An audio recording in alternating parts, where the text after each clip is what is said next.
Whenever you see aircraft being built, you might have noticed that their tails are fully painted in the future owner's livery. Why is this the case? We make no claims here at Simple Flying that we are aircraft engineers. It is undoubtedly a complex manufacturing process to build the big metal birds we love so much.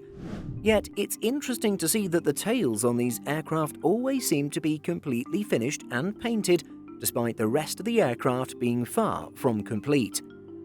Doing some initial probing reveals a colourful variety of different suggestions and explanations. Because it's easier to paint the tail when it's being built and flat rather than on the back of a plane. But this doesn't make too much sense as they are able to paint the rest of the aircraft, so the tail should provide no challenge. The components of the tail are different materials and thus need a different way to colour and paint. It is possible that the tails which are normally built elsewhere are different enough that they require special technologies not available in the normal paint shop. If the airline cancels their order, the aerospace builder has not wasted time and money painting the whole aircraft, just the tail. Like the previous possibility, perhaps it's just cheaper to paint the tails elsewhere.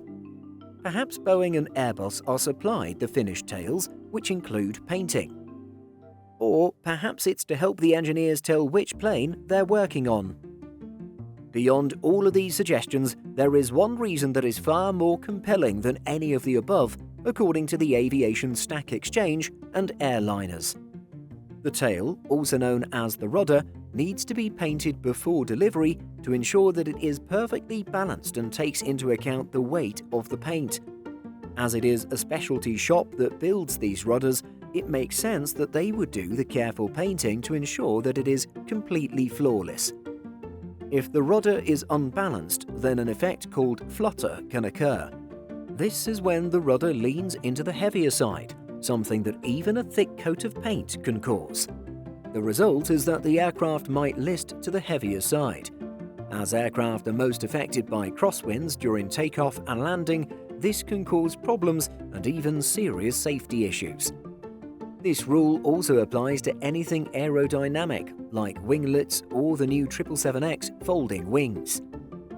Altogether, Hachi Ko, a former air accident investigator and air traffic control worker, summarizes the reasoning for the tail to be painted first via Quora.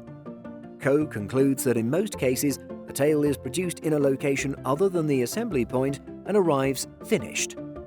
As the tail, vertical stabilizer, is a primary aerodynamic surface, it must be balanced adequately. The paint is a crucial part of the weight and balance of the tail.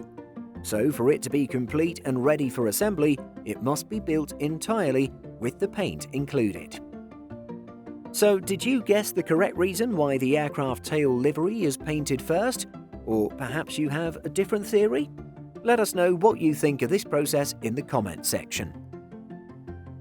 In addition to our daily YouTube videos, Simple Flying publishes over 150 articles and a podcast every week.